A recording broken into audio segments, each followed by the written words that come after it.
I spent the last 3 years testing 30 habits that changed everything about my life.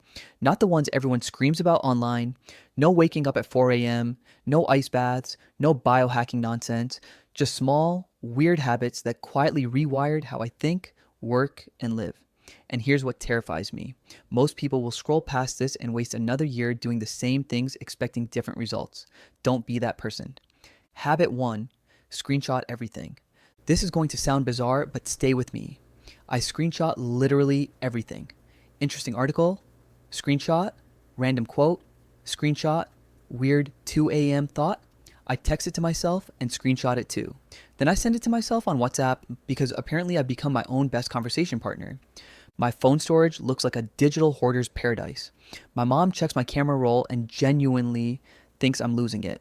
But here's what happened: all those random screenshots became this external brain. You know that frustrating feeling when you think, I saw something about this somewhere but can't remember where? That vanished for me completely. I've built entire videos by scrolling through my screenshot mess and connecting random things I saved 3 months apart. It's not about organization, it's about not trusting your memory to hold on to brilliant ideas when you actually need them.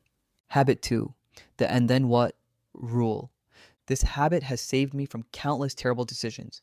Whenever I'm about to do something or skip something, I ask myself, and then what? At least 3 times in a row. Thinking about skipping the gym, and then what about tomorrow? And then what happens to my consistency? And then what does this look like in a month? Want to quit my job without a backup? And then what about rent? And then what about health insurance? And then what if finding something new takes way longer than expected? Most people think one move ahead. This forces you to think 3 or 4 steps deep. The third, and then what, is usually where you realize the actual cost of whatever you're considering. It's like having that brutally honest friend who destroys your bad ideas, except the friend is you. Habit 3: never hit zero. This is my absolute hero habit. I discovered this in a random Reddit comment about 3 years ago, and I'm dead serious when I say it probably rescued my life. The concept is straightforward. Whatever happens, don't let any day hit zero. 0 pages read, 0 words written, 0 minutes exercising. I dodge these zeros like they're life threatening. On days when I feel completely destroyed, I do the bare minimum to avoid zero. 1 page read, 1 sentence written, 1 push-up completed. Here's the real reason this works. It's not actually about productivity, it's about identity. You can't call yourself a writer if you never write. You can't be someone who values health if you rack up too many zero movement days. You can't maintain friendships if you never reach out. Some days you achieve 1% instead of 100%. That's still infinitely superior to zero because the real secret isn't perfection, it's never completely quitting. Habit 4: 2 breath buffer. Before checking any notification, email, text, whatever, I take 2 deep breaths. Just 2. Sounds ridiculous, I know, but it creates this tiny cushion between something happening and me reacting to it. Instead of instantly jumping to, oh no, what now? Those 2 breaths let my rational brain come online. I've sent way fewer regrettable texts since starting this, which honestly means I'm probably irritating my friends less. Win-win situation. Who would have thought that pausing for literally 2 seconds could make you respond both faster and smarter? Habit 5: the 2 minute trick. You probably know the 2 minute rule, right? If something takes under 2 minutes, do it immediately. But I completely reversed it. When I want to build a new habit, I literally only commit to 2 minutes, nothing more. Want to start reading? 2 minutes. Exercise? 2 minutes. Learning Spanish? 2 minutes. I know what you're thinking. 2 minutes is worthless. That won't change anything. That's precisely the point. Your brain sees, I'm going to read for an hour daily, and goes, absolutely not. But 2 minutes? Your brain shrugs and says, fine, whatever. I started by setting a timer for exactly 2 minutes and reading 1 page of some productivity book.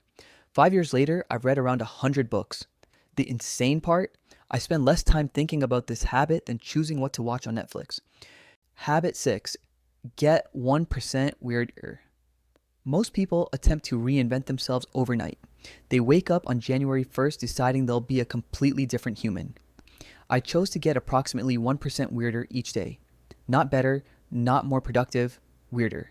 I take different routes to the coffee shop, order things I'd never tried, talk to elevator strangers instead of staring at my phone like a normal person. My coworkers genuinely thought I was experiencing some kind of crisis. But after doing this for around a year, something clicked. I actually enjoyed who I was becoming. The old me would never have launched this YouTube channel. The old me was too terrified of looking foolish. Turns out the opposite of weird isn't normal, it's boring. And boring people don't transform their lives. The goal isn't becoming some completely different person, it's expanding what feels comfortable until discomfort becomes comfortable. That might not make sense, but you know what I mean. Habit 7, phone face, down. When I'm talking to someone, my phone goes face down. Revolutionary concept, right? But seriously, this tiny action completely transformed how people engage with me. They started commenting that I was a better listener. Conversations got deeper. My brain stopped hunting for the next notification hit and started actually focusing on the human in front of me. It's remarkable how much relationships improve when you give someone your genuine attention instead of your leftover attention. This is that zero thing again. Zero attention to my phone equals non-zero attention to the person I'm with. Habit 8. Water. Before everything, I drink water before any other beverage. Want coffee? Water first. Want a soda? Water first. Started this because I was chronically dehydrated and constantly getting headaches. But the unexpected side effect? It makes me actually consider what I'm drinking. Half the time after the water, I think, actually, I don't even want the soda anymore. I accidentally dropped around 10 pounds just from not mindlessly consuming liquid calories. Oh, and if you have heart or kidney problems, definitely check with your doctor before this. I'm not a medical professional. I just drink tons of water. Even if I consume nothing else all day, I never hit zero water. Habit 9. Future self check-in. Before making decisions, I ask, what would the person I'm trying to become choose? Not who I am right now, who I'm working to become. I started this with major stuff, like deciding whether to start this channel, but now I apply to tiny daily choices too. Future me is healthier, so I'll pick water over Coke. Future me is more focused, so I'll close those 47 browser tabs. Every choice is essentially a vote for who you want to be. Most people accidentally vote against their future self every single day. Habit 10. What if? Thinking instead of why me. When something goes sideways, and let's be real, something always goes sideways.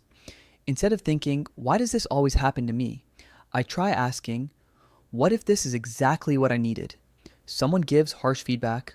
What if this is the exact blind spot I needed to see? A proposal gets rejected. What if this is steering me towards something superior?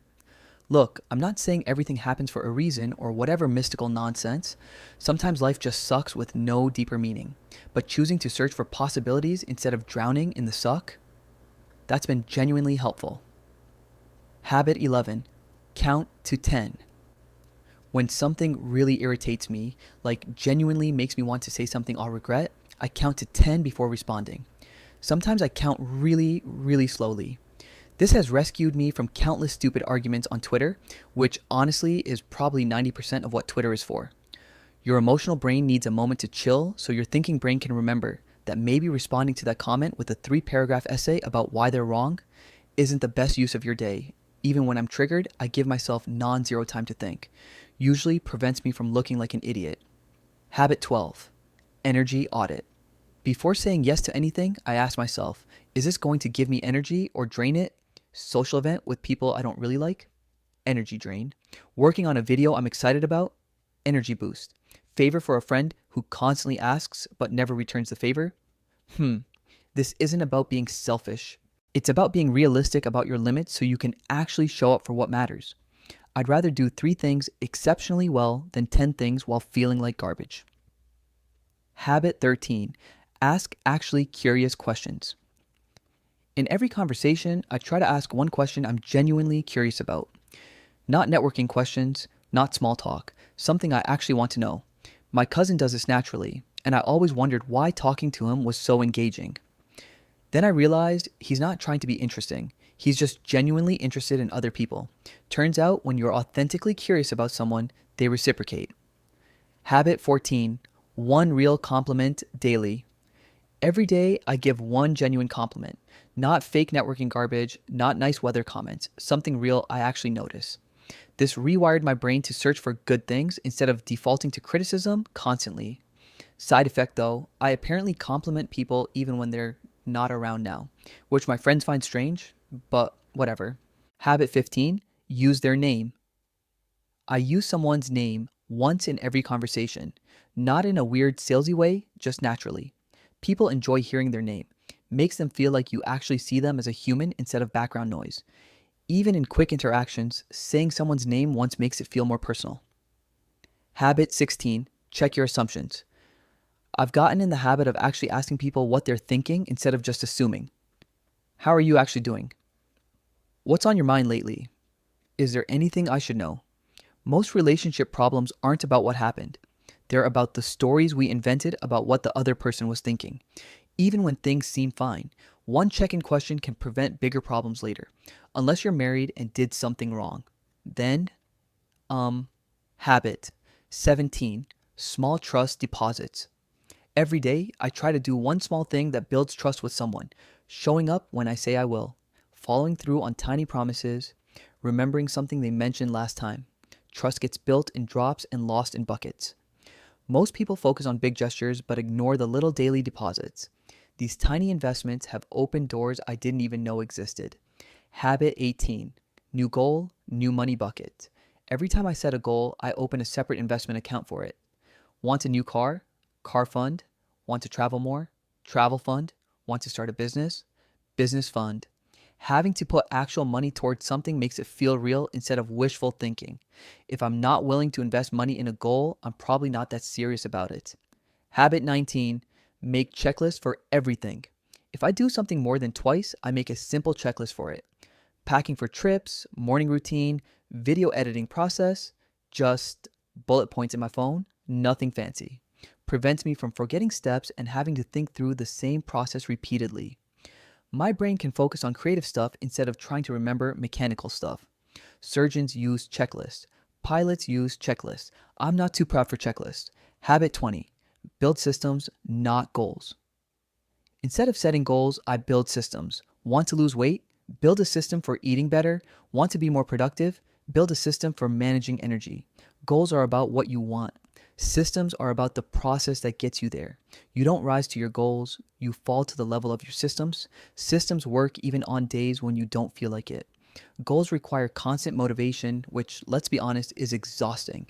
Habit 21, ship small things. Instead of trying to make everything perfect, I focus on making the smallest thing that's still useful. One tip, one insight, one quick video. While other people spend months perfecting their masterpiece, I ship 50 okay things. Habit 22, one thing at a time. I decided to rebel against multitasking. One conversation without checking my phone, one meal without watching something, one walk without a podcast. Multitasking is fake. Your brain doesn't actually multitask, it just switches back and forth really fast, which is exhausting. Doing one thing at a time isn't slower, it's deeper, and depth is where the good stuff happens. Habit 23. What else does this apply to? When I learn something, I ask, what else does this apply to? Learn about psychology? That applies to marketing, relationships, parenting. Learn about writing? That improves thinking, communication, clarity. Most people learn random facts that don't connect to anything. I try to learn frameworks that explain everything. One principle that works in 10 areas beats 10 tips that only work in one area. Habit 24, input, output, balance. For every hour I spend consuming content, I spend at least 10 minutes creating something with it. Reading, write about it. Watching, make something. After 22 years of formal education, I realized that learning without doing is just entertainment. Most people are input junkies. They consume endless content but never create anything with it. Habit 25, conscious breathing. I do this at least 3 times daily. Inhale for 4, hold for 7, exhale for 8. When I wake up, when my energy crashes in the afternoon and before bed. Also, when I'm anxious about something. One cycle takes around 20 seconds but completely changes how I feel. Best part? Nobody knows I'm doing it. It's like my instant calm button that works anywhere.